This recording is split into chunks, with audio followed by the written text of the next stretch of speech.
হাসিতে হাসিতে মহাপ্রভু প্রতিদিন বিবাহ সঙ্গনে আছে, সংকীর্তন হয়, কিন্তু আজকের আশাটা অন্যদিকের আশাটা এক কথা নয়। আজকে যে ভাবে এসেছে এই ভাবটা অন্যদিন থাকে না, ভাবের পার্থক্য আছে না গো। এই যে ভাব দেখলে বুঝি না কে ঘুমায়, কি ভাবে বুঝলাম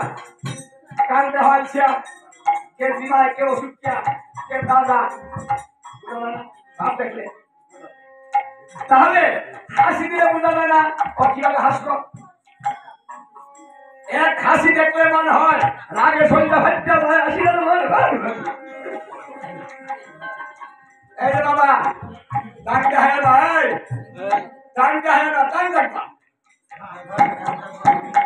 এটা কেন না বললে কত গেল আমাদের কথা আর বলা লাগতো না। কি বলছিলাম, হাসি এক হাসিতে রাগ করে, হ্যাঁ, আরেক হাসিতে মনে হয় নবাব সিরাজউদ্দৌলা ভাই, আরেক হাসি কি সুন্দর হাসিটা মারে রে, মনে হয় ভালোবাসে, হ্যাঁ, মানে হাসিতে ভালোবাসে বোঝায়, তাই না? আবার আরেক হাসিতে কিন্তু বোঝায়, কিন্তু আসলে যে কারণটা কি? মহাপ্রভুর হাসিটা হলো তাই কারণ আছে। দেখুন, একদিন নারায়ণ মধ্যাহ্নকাল সেবা করে বিশ্রাম করছে, আর লক্ষ্মী দেবী চরণ পাশে বসে পাদ সেবা করে। দেখুন, এই যে মায়েরা আপনাদের স্বামীর পাদ সেবা করেন, মানে চরণ মানে পাদ করেন, সেবা করেন, এই প্রথা এখন বর্তমানে নাই, লক্ষ্মী করে, সবসময় করে, করতে হয়। আর এখন বাপরে আমার চললে কি বেটা আমার একা দেয়, আর আমি ঠিক করে দিই থাকবো, তোমার দেওয়া লাগবো না, আমার সমান সমান মেনে নিলাম, কিন্তু লক্ষ্মী কোনোদিন সমান সমান বলে না, তাই পাতা সেবা করছে। এমন সময় নারায়ণ মুচকি মুচকি হাসে, লক্ষ্মী ছায়া দেখে যে নারায়ণের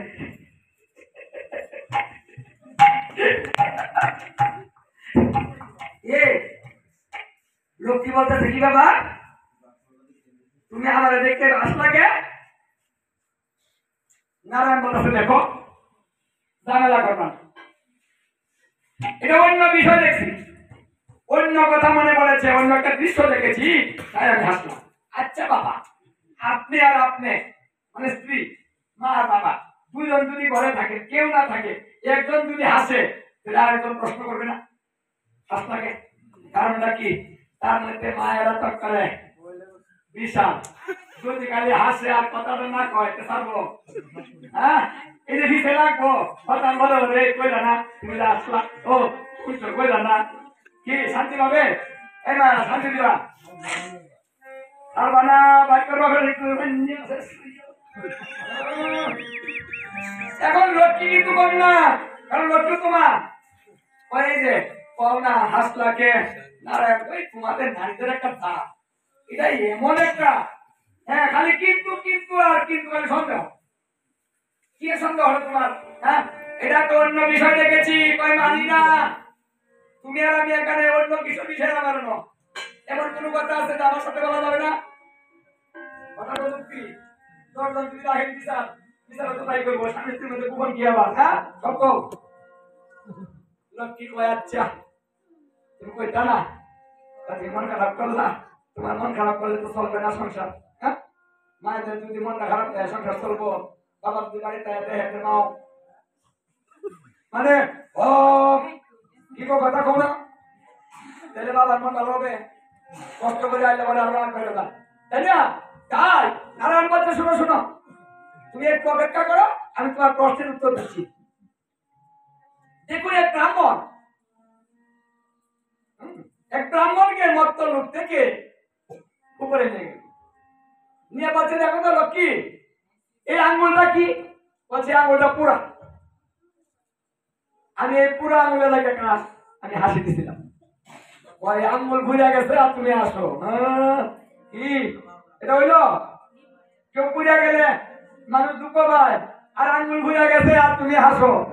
শুনলাম না শোনো শোনো এই ব্রাহ্মণ হলো হতে দরিদ্র